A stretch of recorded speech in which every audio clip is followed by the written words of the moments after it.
Oh musulmanes, sabed que nuestro imperio está en guerra con los enemigos mortales del Islam, los gobiernos de Rusia, Gran Bretaña y Francia. El comandante de los fieles os llama a la yihad. Se convoca la yihad, la guerra santa. Alemania esperaba que su nuevo aliado, Turquía, hiciera lo que se le mandara, y los aliados creían que sería fácil de dominar. Pero la guerra en Oriente Medio siguió su propio e incontrolable curso. Primera Guerra Mundial.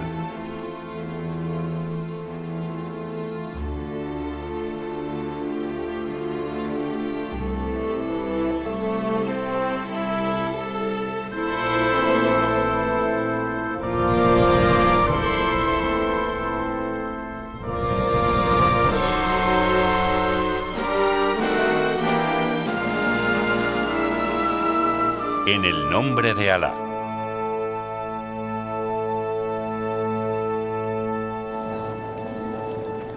El Kaiser había estado cultivando al Imperio Otomano mucho antes de que empezara la guerra. Llevaba un fez en las visitas de Estado. Le apodaban Haji Wilhelm y corría el rumor de que se había convertido a la fe islámica y había realizado el peregrinaje a la Meca. Los 300 millones de musulmanes esparcidos por todo el mundo pueden estar seguros de que el emperador alemán es, y siempre lo será, su amigo. Parte del interés de Alemania por la Turquía otomana se debía al hecho de compartir un enemigo común, Rusia. La situación de Turquía, controlando el estrecho de los Dardanelos, le daba el poder de encerrar a Rusia en el Mar Negro. Y Turquía compartía una volátil frontera con Rusia en el Cáucaso.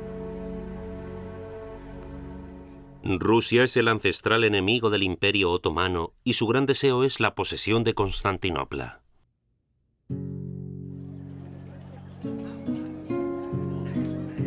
En otros tiempos, el Imperio Otomano se extendía desde la península arábiga hasta las puertas de Viena, pero había perdido un tercio de su territorio en una sucesión de desastrosas guerras.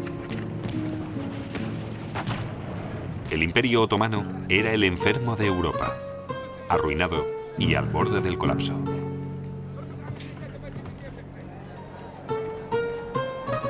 Las grandes potencias nos tienen cogidos por el cuello. El gobierno no puede pagar los salarios mensuales. Todos los servicios públicos están bajo el control del privilegiado capital extranjero. Sería muy fácil que un patriota se volviera loco. Pero un grupo de reformistas nacionalistas planeaban cortar de raíz la putrefacción, los jóvenes turcos. En 1909 reemplazaron al sultán por su hermano, un títere, y empezaron un programa de modernización.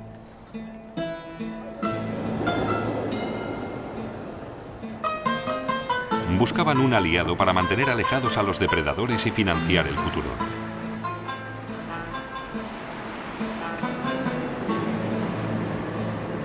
El ambicioso ministro de la guerra favorecía a Alemania. Con tan solo 32 años, Enver Pasha había ido escalando posiciones casándose con una sobrina del sultán y vivía rodeado de lujos en Constantinopla, también conocida como Estambul. Enver Pasha había sido agregado militar en Berlín. Los alemanes tenían el poder que necesitaba su país. Vi un desfile de 33.000 soldados alemanes. Era tan excelente que se me hacía la boca agua. La razón de que me guste Alemania no es sentimental, sino porque no es un peligro para mi querido país. Al contrario, los intereses de nuestros dos países van de la mano.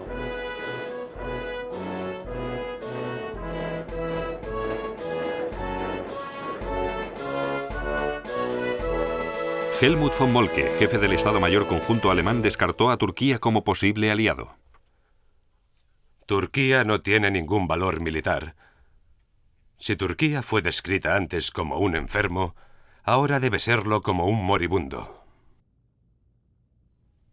El extravagante barón Max von Oppenheim obligó al Kaiser a considerarlo.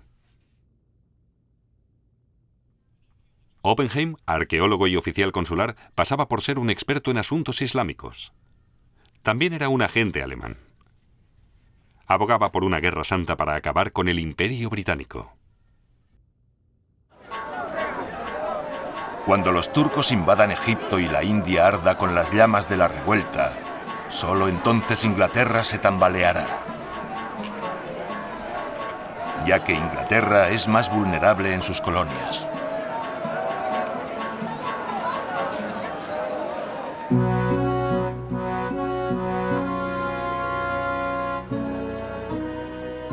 Al estallar la guerra, el Kaiser llegó a considerar la yihad como una forma de fomentar la revolución entre los millones de musulmanes bajo el dominio británico.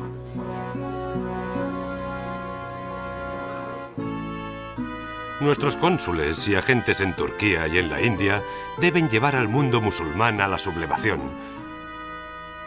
ya que si nosotros vamos a morir desangrados, por lo menos Inglaterra debe perder la India. El Imperio Otomano había encontrado su aliado, Alemania. Enver prescindió del gabinete turco y el 2 de agosto de 1914 firmó una alianza secreta mientras públicamente afirmaba su neutralidad.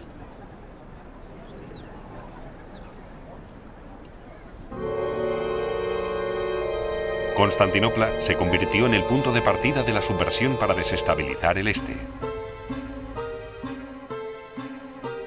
La embajada alemana se convirtió en la colmena de los espías de Oppenheim. Llegó un grupo procedente de Berlín fingiendo ser un circo ambulante. Corría el rumor de que el emir de Afganistán contaba con 50.000 musulmanes dispuestos a invadir la India. El circo salió de Constantinopla en dirección a Afganistán si tenían la suerte de encontrarlo.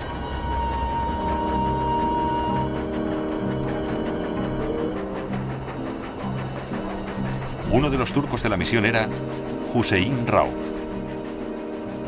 ¿Qué sabemos de Afganistán aparte de su nombre? Ni siquiera puedo visualizarlo en un mapa. No sé cómo llegar. ¿Tengo que ir vía Norteamérica?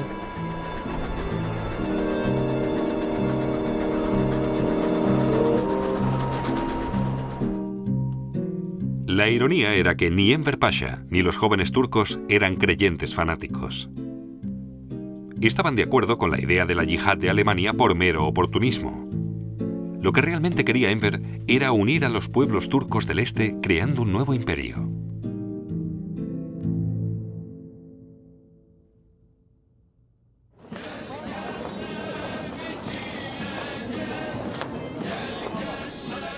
Enver contaba con un ejército de 800.000 hombres, principalmente de Anatolia, pero también árabes, macedonios y kurdos. Se consideraba que solo era una vieja gloria, pero Enver lo había reformado. Alemania los había entrenado. Se ha observado un considerable progreso en la eficacia del ejército otomano. Las fuerzas turcas deben ser consideradas seriamente como un factor a tener en cuenta.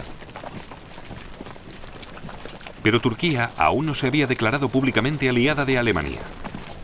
Y su gabinete estaba dividido en cuanto a participar en la lucha. Pero Turquía necesita dinero desesperadamente. Por ello, los alemanes decidieron endulzar el trato, forzando la mano de los turcos. 2 cruceros alemanes, el Geben y el Breslau, habían sido perseguidos por el Mediterráneo por la Marina Real. El 11 de agosto de 1914, convenientemente buscaron refugio en Constantinopla. La presencia de 2 cruceros alemanes anclados orgullosamente en el Cuerno de Oro socavó las pretensiones turcas de neutralidad. Así que se encogieron de hombros y le dijeron al mundo que habían comprado los navíos. A los marinos alemanes les obligaron a llevar el fez. En Constantinopla solo se hablaba de esos disfraces. El Geben navegó por el Bósforo, se detuvo frente a la embajada rusa y oficiales y hombres solemnemente se quitaron el fez y se pusieron las gorras alemanas. La banda interpretó Deutschland über alles.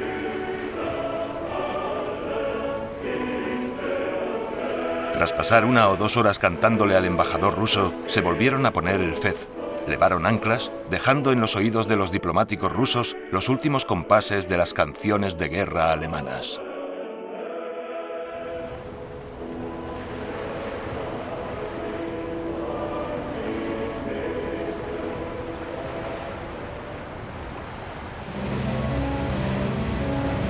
La flota turca, encabezada por el Geben y el Breslau, salió del Bósforo. El 29 de octubre de 1914 atacaron varios puertos rusos. Enver Pasha ordenó minar la puerta del Mar Negro. Los alemanes pagaron 5 millones de libras esterlinas en oro para asegurar así la alianza de Turquía. Turquía había entrado en la Primera Guerra Mundial imponiendo sus propios términos y calendario.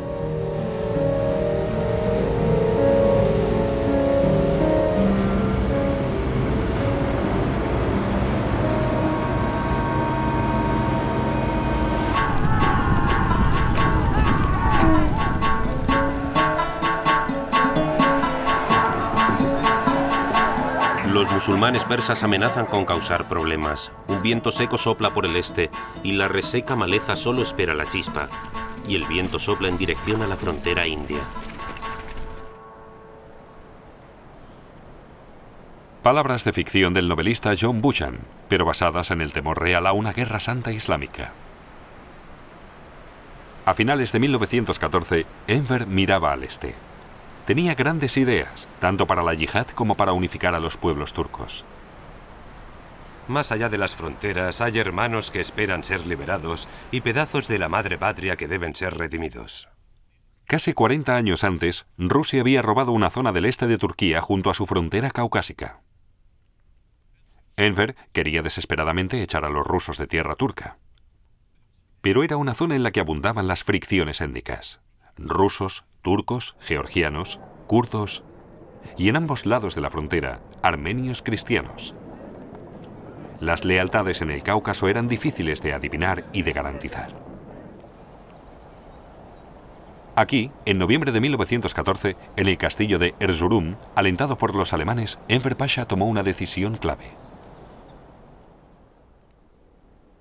A pesar de que se estaba acercando el invierno, lanzó su ejército contra los rusos. Ahora jugaba la carta del Islam. 300 millones de musulmanes están sufriendo bajo sus cadenas y todos nuestros antiguos compatriotas están rezando por nuestra victoria y éxito. Feliz es aquel que cae por la religión y la madre patria. Adelante, siempre adelante, por la victoria, la fama, el martirio y el paraíso.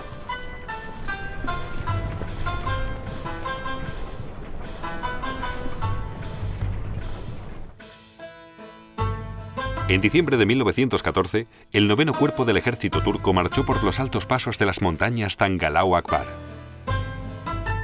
El objetivo era caer sobre la ciudad de Sarikamish y rodear a los rusos.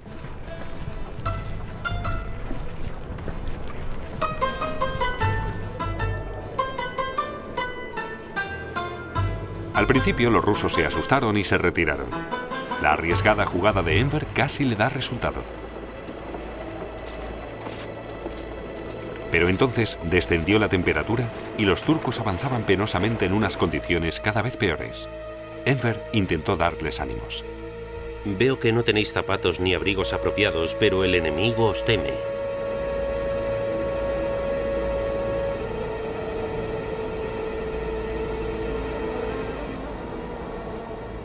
Los alemanes se quejaron de nuestra lentitud, pero la nieve era muy profunda.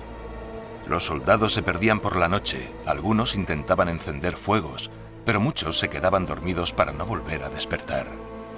Por la mañana vimos que la mitad de la división había muerto por congelación. Las temperaturas y el terreno mataron a 25.000 turcos antes de entrar en contacto con los rusos. Los soldados estaban aterrorizados al ver los cadáveres congelados y empezaron a desertar.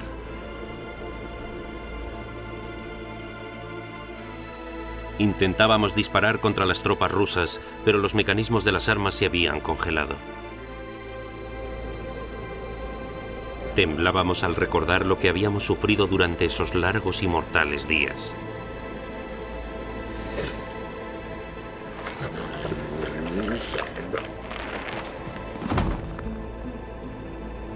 La visión era estremecedora. El deprimente sonido de los bueyes tirando de las carretas, los cadáveres con la boca abierta, la mirada fija, tirados en el codicioso estómago de la tierra.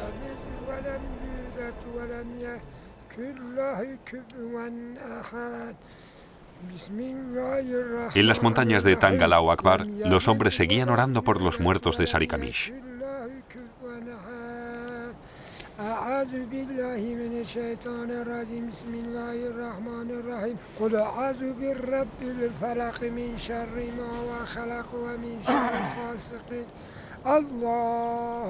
En 1919, Imdad Demir ayudó a enterrar los huesos.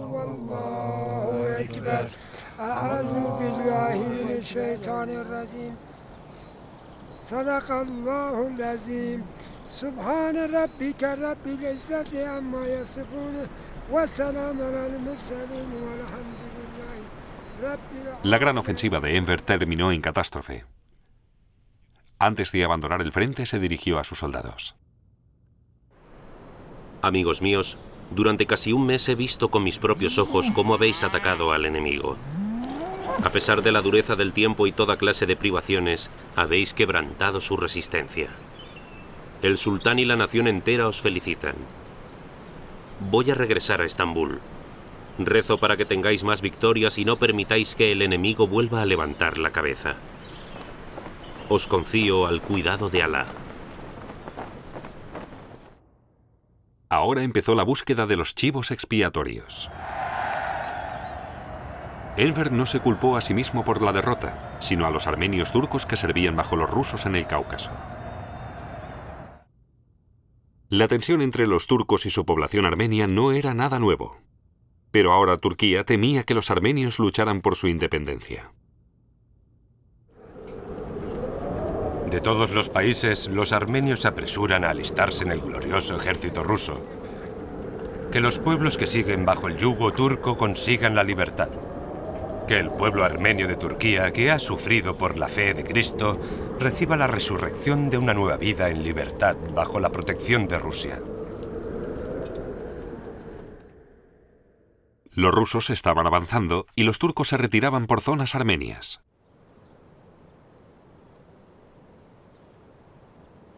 La resistencia armenia local era más imaginaria que real. Los turcos respondieron con un desproporcionado ataque preventivo.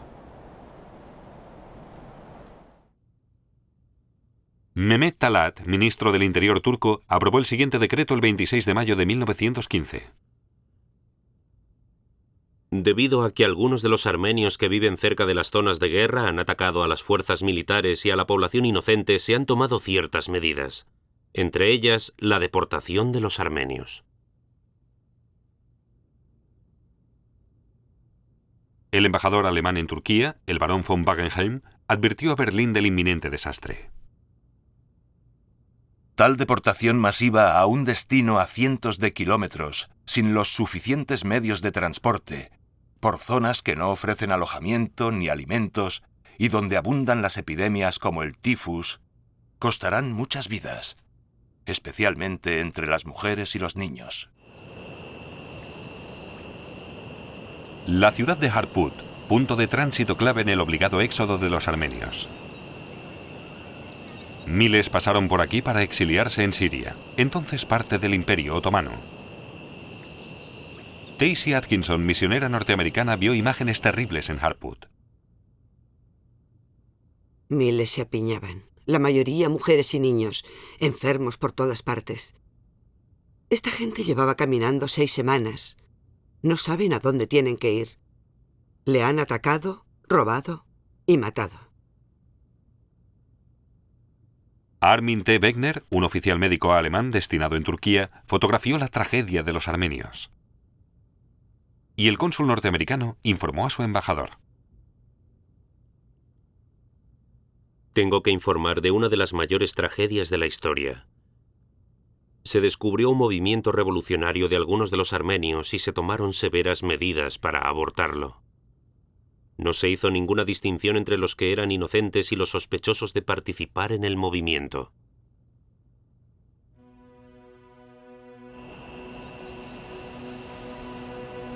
Los armenios marcharon por estas montañas.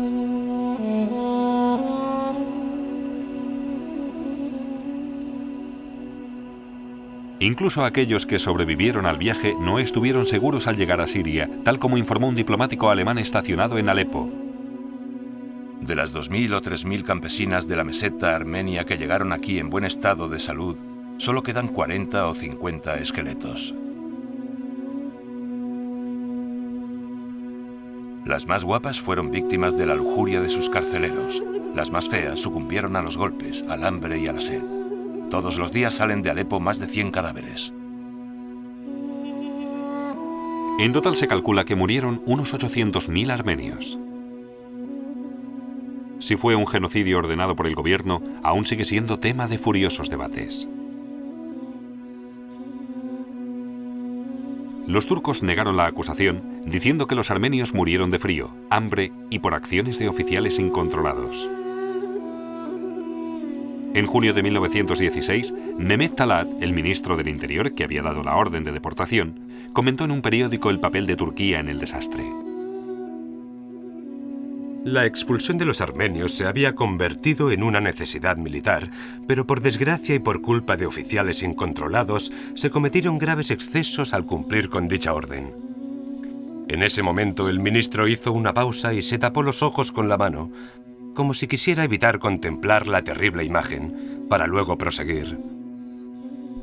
No somos salvajes, pero la seguridad de Turquía debe predominar sobre cualquier otra consideración.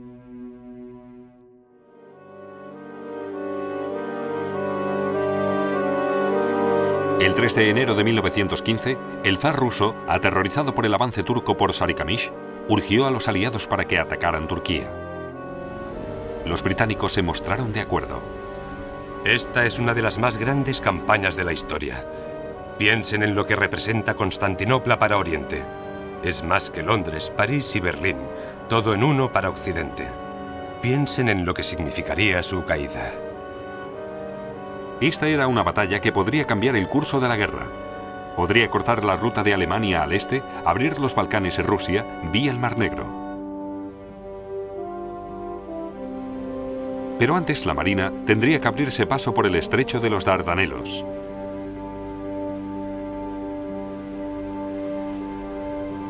Los franceses insistieron en participar, ya que no querían que los británicos dominaran el Mediterráneo. El 18 de marzo de 1915, una flota conjunta franco-británica atacó los Dardanelos.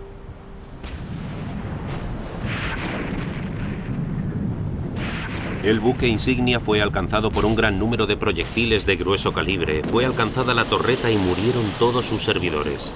Las llamas no perdonaban nada. Nuestros jóvenes que unos minutos antes estaban tan alertas y mostraban tanto valor, solo eran esqueletos que yacían sobre la cubierta, ennegrecidos, carbonizados.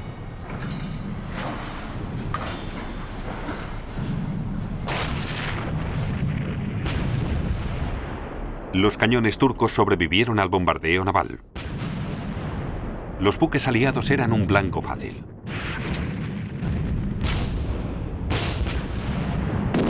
Le dije al comandante de la batería, Rifat Bey, que aumentara la potencia de fuego. Me dijo, los proyectiles estallan en la cubierta de los buques enemigos, han sufrido cuantiosos daños. El acorazado francés Bouvet colisionó con una mina. Ese día fueron hundidos 3 acorazados, 3 inutilizados y 4 sufrieron serios daños. Los aliados perdieron más de 700 hombres. Fue una extraordinaria victoria para el Imperio Otomano. Los aliados volvieron a intentarlo. Esta vez la Armada apoyaría un desembarco anfibio de tropas.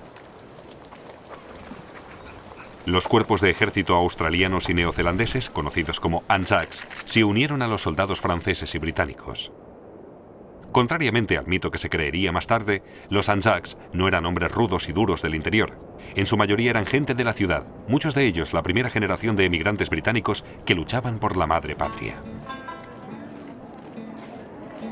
Turcos como Behzad Kerim sabían que esta sería una lucha por la supervivencia de su país. Me sacrificaré por mi fe, mi país, mi querido Estambul. Aplastaré las sucias y odiosas manos que intenten amenazar la felicidad de mi anciano padre, la vida de mi inocente hijo o el honor de mi querida esposa. Seré tan insensible como un inglés. Te saludo, oh niña de mis ojos, Estambul. Los que están a punto de morir se despiden de ti.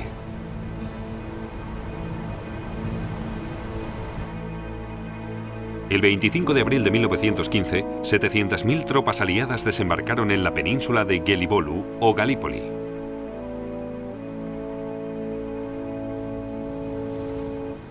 Una película rodada en la posguerra reconstruye la batalla. El soldado Robert Atkinson fue testigo de la que por entonces era la mayor invasión transportada por mar jamás vista. Tropas en pequeñas lanchas remolcadas hasta la costa efectuaron el desembarco. El terrible bombardeo, el espantoso ruido rebotando en los acantilados sorprendió a los turcos.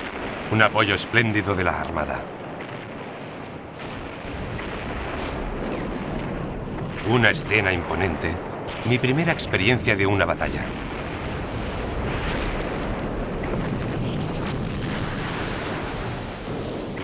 Los Anzacs desembarcaron en el lugar equivocado. 8.000 hombres llegaron con grandes dificultades a la costa, a una estrecha franja de arena cercada por altas colinas.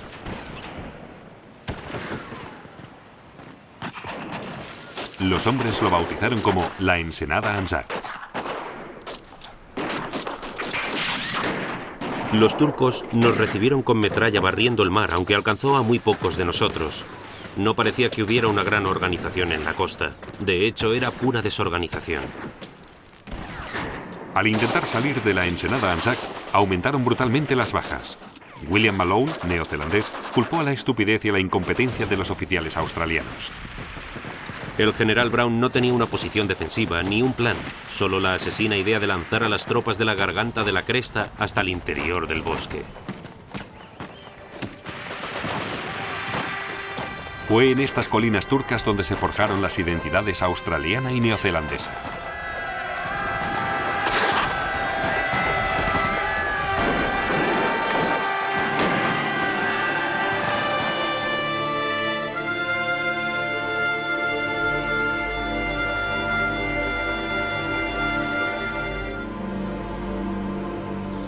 Estábamos cantando "Esta parte del mundo nos pertenece", y hubo grandes vítores cuando trepamos por una colina tan empinada en algunas partes que solo podíamos subirla gateando.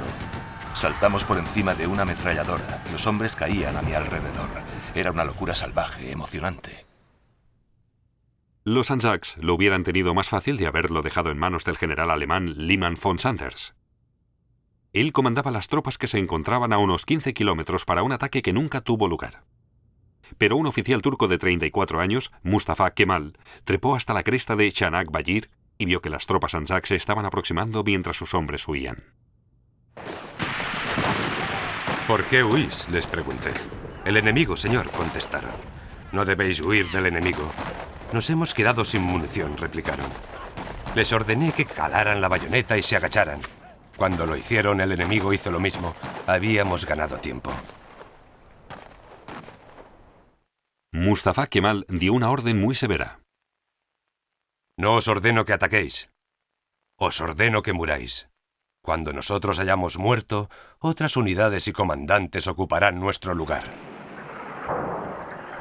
Le envió una dura carta a Enver Pasha, maldiciendo a sus aliados alemanes. Liman von Sanders no conocía ni nuestro ejército ni nuestro país, y no tuvo tiempo para estudiar la situación. Les recomiendo que no confíen en la capacidad mental de los alemanes comandados por von Sanders, ya que ni su corazón ni su alma están centrados como los nuestros en la defensa de nuestro país. Los turcos frenaron el avance de los Anzacs en la Ensenada.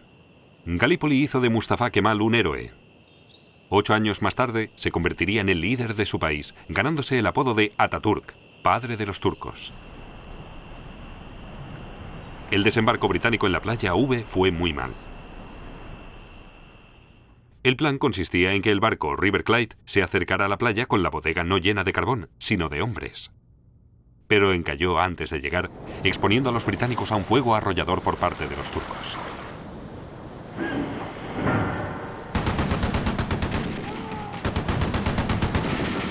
Los comandantes enemigos enviaban a sus hombres por las rampas.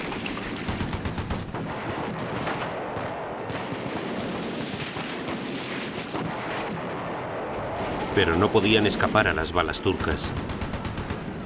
Nuestro fuego era muy eficaz. aniquilando al enemigo en el mar.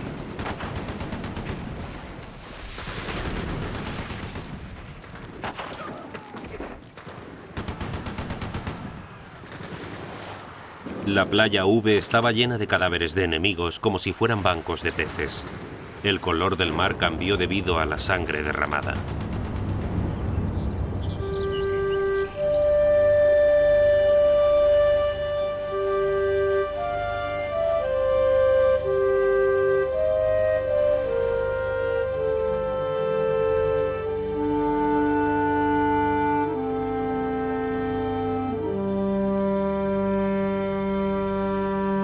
Los otros desembarcos fueron según lo previsto, pero el éxito inicial no fue explotado inmediatamente. La campaña aliada, bajo el mando del general Sir Ian Hamilton, fue un fracaso debido a la falta de coordinación. Al igual que en el frente occidental, ambos bandos se prepararon para una amarga guerra de trincheras. Aquí, un cámara australiano vuelve para ayudar a su ayudante sometido al fuego enemigo.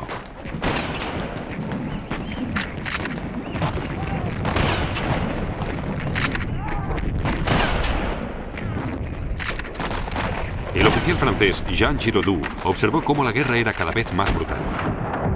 Los australianos masacraron a los turcos. Un australiano me dijo que los turcos eran su enemigo nacional. En Galípoli las condiciones eran terribles. Calor intenso, un frío penetrante, muy poca agua. El comandante Burge escribió a su madre: Respetable señora, sentado sin ningún miedo a unos 200 metros de 2 millones de turcos sedientos de sangre, cojo la pluma. He olvidado decir que estoy en una trinchera de unos 2 metros. Hace mucho calor y yo tengo sed. Lo único que podemos beber es el agua procedente de un pozo asqueroso y sabe como si dentro hubiera una mula muerta. Sin embargo, nos dan pastillas purificadoras que son muy buenas y que hacen que el agua sepa como si hubiera 2 mulas muertas.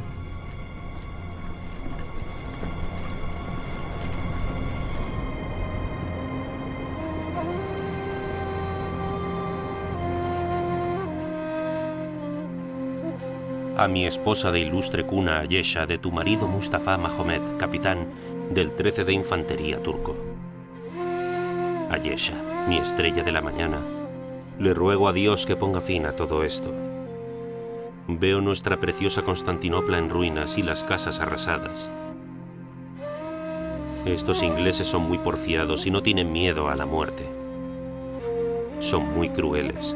Por la noche nos observan como lobos y de día se lanzan sobre nosotros como diablos. ¿Por qué entramos en esta malvada guerra? Ayesha, debo dejarte porque el sol se está ocultando y debo dedicarme a mis tareas. Dios te bendiga, Ayesha. Desearía estar en casa para darte todo mi cariño. Pero Ayesha no recibió la carta de Mustafa. Un soldado británico la encontró en su cadáver.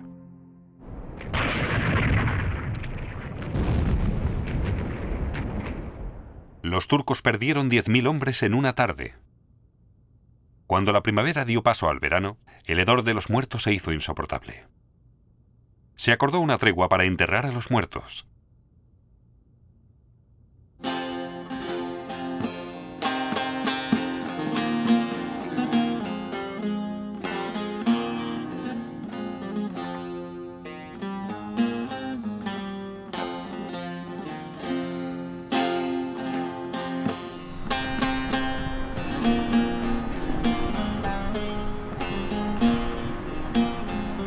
Muchos soldados turcos eran analfabetos. Sus experiencias se reflejaban en sus canciones. Çanakkale içinde vurdular beni. Çanakkale içinde vurdular beni. Ölmeden mezara koydular beni. Oh gençliğim eyvah.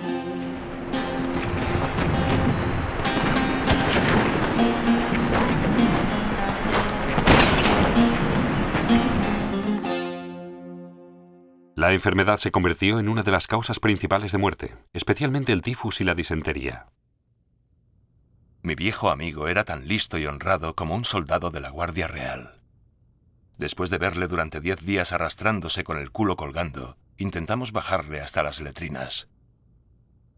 No sé lo que pasó, pero fue rodando hasta una trinchera de unos 30 centímetros.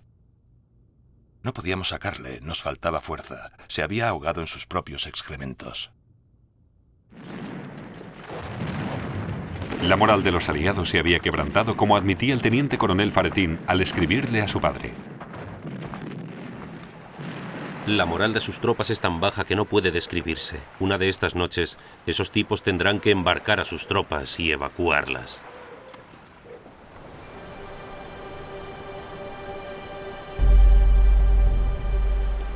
El 20 de diciembre de 1915, eso es justo lo que hicieron.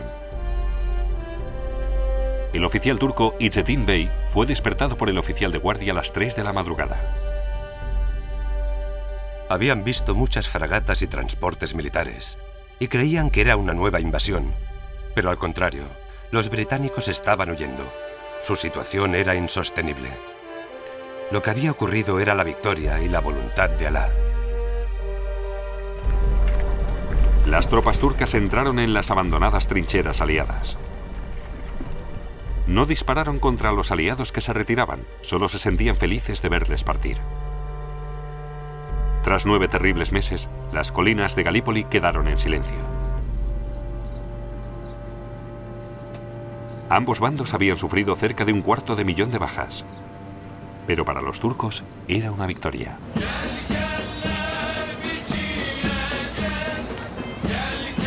Cuando por fin se retiró el enemigo, Constantinopla apareció adornada de un extremo a otro.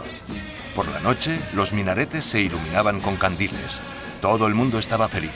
En las pálidas caras se dibujaba una sonrisa. Constantinopla volvía a la vida.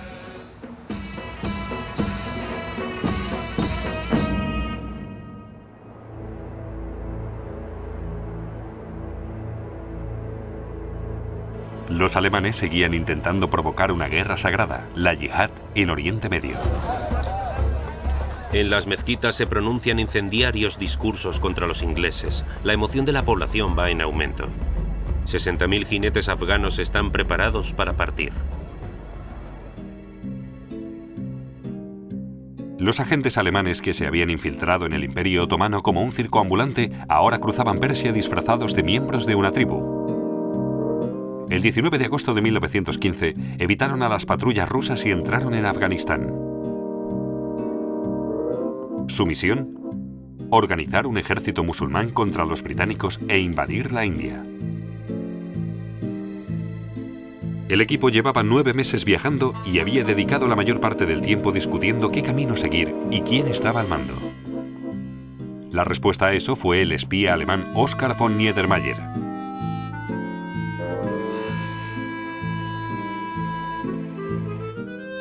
Luego, Enver Pasha cambió de idea.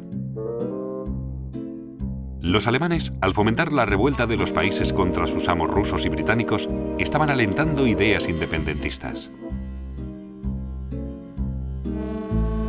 Esto contrastaba con la visión de Enver de unir a todos los musulmanes en un imperio turco. Enver retiró a los turcos de la misión de Niedermayer, dejando solos a los alemanes. Cuando por fin llegaron a Kabul, el emir de Afganistán los hizo esperar otros 2 meses antes de recibirles.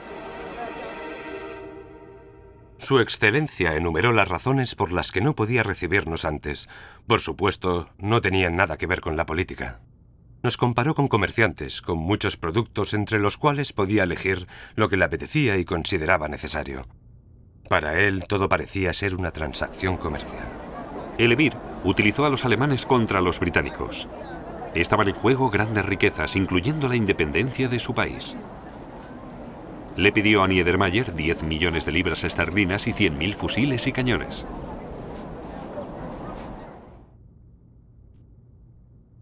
Mientras el grupo de Niedermayer esperaba a que el emir decidiera si iba a invadir la India, andaban a tontas y a locas ofendiendo la sensibilidad de los musulmanes. Para disfrutar del licor prohibido, Los soldados destilaban secretamente schnapps. El primer borracho, algo nunca visto antes en Afganistán, ya que era una blasfemia religiosa, provocó la ira del público. El emir llevaba mucho tiempo cobrando de los británicos, y ahora subieron el soborno para mantener a Afganistán de su lado. Corría el rumor de la llegada de transportes con grandes cantidades de dinero procedentes de la India. Llegamos a la conclusión de que cuanto más se acercara dicha caravana, más fría sería nuestra relación con el emir.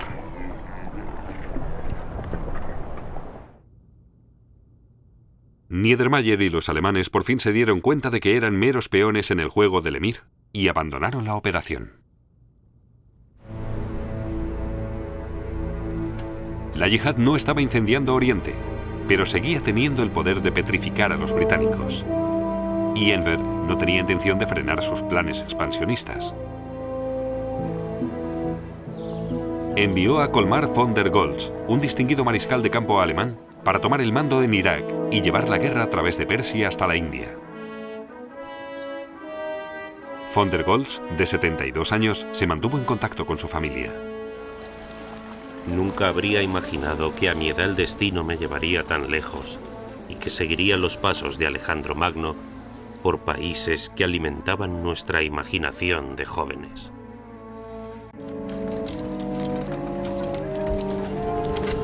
Gran Bretaña decidió que en Oriente Medio era necesario hacer una demostración de fuerza para convencer a los árabes de que allí los amos eran los británicos, no los alemanes ni los turcos. La captura de Bagdad crearía una gran impresión en Oriente Medio, especialmente en Persia, Afganistán y en nuestra propia frontera, y contrarrestaría la impresión negativa creada por el deseo de éxito en los Dardanelos.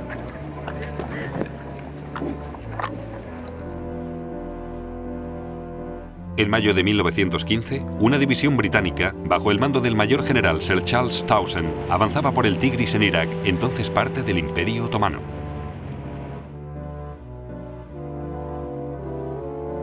A poco más de 35 kilómetros de Bagdad, se vieron frenados por el sexto ejército turco. Los británicos se retiraron a Kut, una ciudad en un recodo del Tigris. Los turcos la rodearon y los británicos se prepararon para el asedio.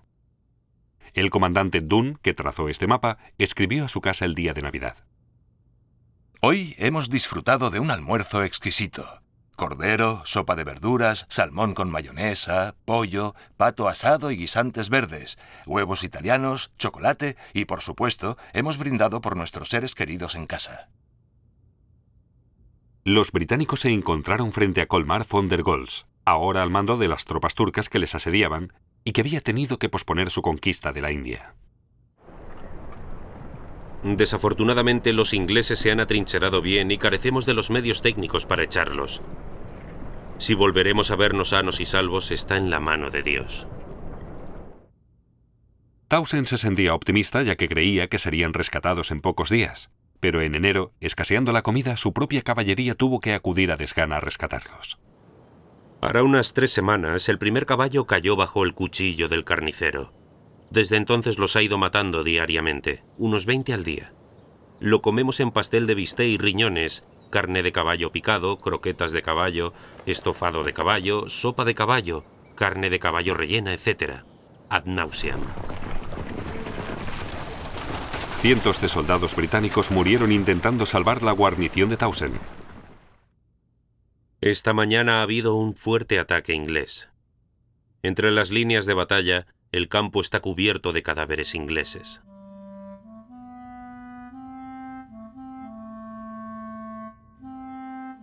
Los refuerzos río abajo tampoco han conseguido pasar. El general Townsend nos ha enviado un comunicado. Los ojos de la India e Inglaterra están sobre nosotros y debemos caer como héroes. Lo cual no nos sirvió de mucho. Yo preferiría no ser un héroe en Kut y poder comer abundantemente.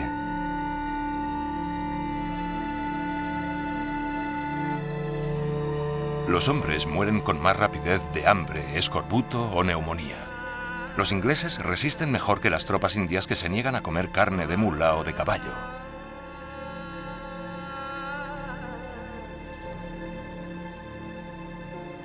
El 24 de abril, durante los últimos y desesperados días del asedio, se hizo un valiente intento para enviar un barco con 270 toneladas de alimentos por el Tigris hasta Kut. Ali Ihsan era uno de los turcos que pasó un cable de un lado a otro del Tigris para atrapar el barco de provisiones. Confiscamos un barco inglés que contenía toda clase de alimentos suficientes para alimentar a 5.000 hombres durante 2 meses. Se llamaba Julenar, pero nosotros lo bautizamos como Kendigelen, el enviado de Dios. Townsend estaba tan desesperado que los británicos le hicieron una oferta al general turco Jalil Pasha por la libertad de la guarnición. El general Townsend me ofreció 1 millón de libras esterlinas por la liberación de las tropas inglesas. De haberme hecho la oferta en otras circunstancias, mi respuesta habría salido del cañón de mi fusil. Intentando mantener la calma, le contesté que la oferta me parecía una broma. Por fin, el 29 de abril de 1916, después de 146 días de asedio, Townsend se rindió. Una derrota aún más humillante que la de Galípoli.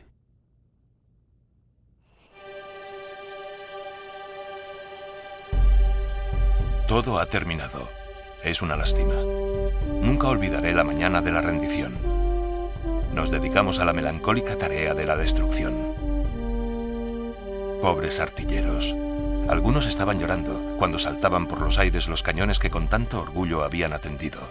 Los turcos entraron a mediodía y tomaron la posición. Junto a las aguas de Babilonia, nos sentamos a llorar.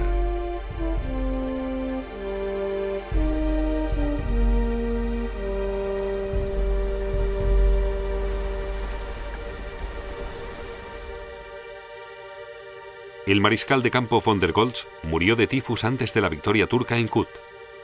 Pero estaba de acuerdo con algo que había escrito, una opinión extrañamente moderna y profética.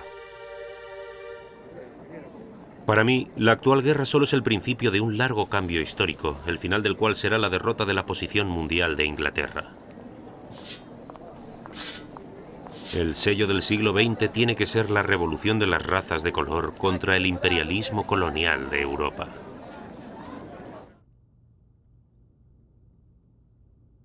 La tarde después de la caída, turcos y árabes avanzaron por las estrechas calles de la ciudad hasta donde habíamos enterrado pocos días antes al querido mariscal de campo. El comandante turco quería informar de la caída de Kut el Amara al líder muerto, ya que suya era la victoria.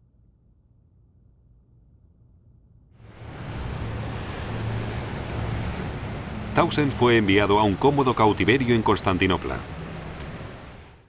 Durante el asedio, 1.750 de sus soldados británicos e indios murieron, pero lo peor estaba por venir. 12.000 hombres marchaban por el desierto hacia Bagdad. Un gran porcentaje de los hombres estaban agotados y no podían avanzar 1 centímetro más. Estaban echados en el suelo, sufriendo de fiebre y disentería, y estaban cubiertos de pies a cabeza de suciedad y moscas. Al finalizar la guerra, más de 4.000 veteranos de Kut habían muerto en campos de prisioneros, víctimas de negligencias deliberadas por parte de Turquía y de Gran Bretaña. No volveremos nunca, muchachos. No volveremos nunca. El campamento es un aburrimiento, muchachos. Cada día es más aburrido. Cerrad las puertas de la tienda. Poned un letrero en la puerta. Estamos haciendo el petate para ir al Ridge. Y nunca volveremos. Nunca. Desde el principio, los aliados habían dado por perdido al Imperio Otomano, pero luego sufrieron grandes derrotas a sus manos.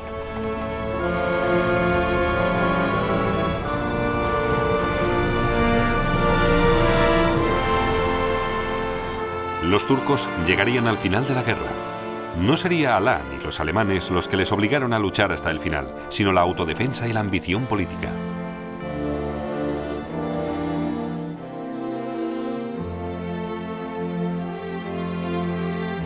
En el siguiente episodio de Primera Guerra Mundial, los gigantes Rusia y Alemania chocan en el frente oriental y millones se ven atrapados en medio.